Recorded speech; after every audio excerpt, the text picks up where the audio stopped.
ফেরাউনের মেয়ে বলতেছে, কি ব্যাপার মাসটা কি বললি, কার নাম নিলি? বলে মালিকের নাম নিয়েছে। ফেরাউনের মেয়ে বলতেছে, তুই কি আমার বাবাকে রব মানিস না, আল্লাহ মানিস না, বড় খোদা মানিস না? ফেরাউনের মেয়ে দৌড়ে চলে গেছে, আবি আবি আবি আলাস্তু বিরব্বিকুমুল আ'লা, বাবা তুই কি আমাদের বড় খোদা না? ফেরাউন বলতেছে, বালা অবশ্যই তো আমি বড় খোদা। এইবার ফেরাউনের মেয়ে বলতেছে, না, আখবারানি মাস্তা, আমাকে মাস্তা কাজের বুড়া খবর দিছে, আন্না লাহু রব্বা, তার নাকি একজন ভিন্ন রব আছে। ফেরাউন জোরসে রাগে ফেটে বলতেছে, ওকে ধরে নিয়ে আস। মাস্তা তুই নাকি এই কথা বলিস, তোর নাকি ভিন্ন কোন রব আছে, আমাকে রব বলে মানিস না? বলে প্রশ্নই ওঠে না। সুবহানাল্লাহ, কেমন ঈমান! আল্লাহু আকবার, ঈমান কাকে বলে? একটা ভূত আসলে বিক্রি করে ফেলবে ঈমান? ওই ঈমান একটু জানের ভয় দেখাইলে ঈমান ছেড়ে দিবি, মানিস না? বলে না।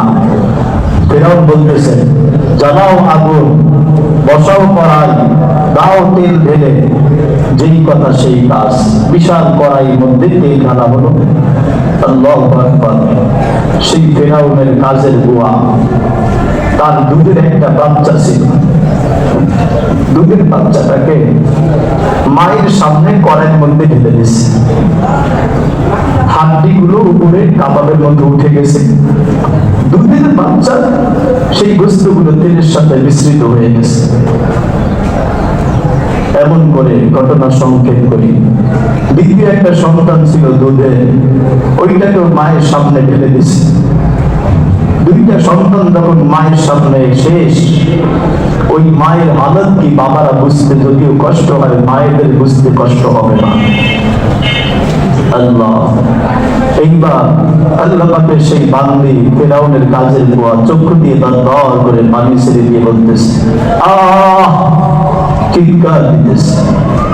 ফেরাউন বলতেছে, এখন ভয় পেয়ে কি লাভ, দুইটা সন্তানকে হারাইলি? ফেরাউনের কাজের বুয়া বলতেছে, ও আল্লাহ পাকের দুশমন বেঈমান শোন, আমি চিৎকার দিলাম সন্তানের জন্য না। দেখ, আমার দুইটা দুধের সন্তানকে তুই তেলের মধ্যে ঢেলে দিলি, সন্তানের গোশতগুলো তেলের সাথে মিশে গেল, হাড্ডিগুলো উপরে ভাসতেছে। ফেরাউন, তুই জানিস না ওই হাড্ডির মধ্যে থেকে আওয়াজ আসতেছে, উম্মি উম্মি উম্মি, মা মা মা, শোন শোন, উম্মি লা তাখাফু, মা ভয় পাস না, সানাজমাউ ফিল জান্নাতি ইনশাআল্লাহ, ও মা একটু পরে তোর সাথে আমাদের জান্নাতে দেখা হয়ে যাবে।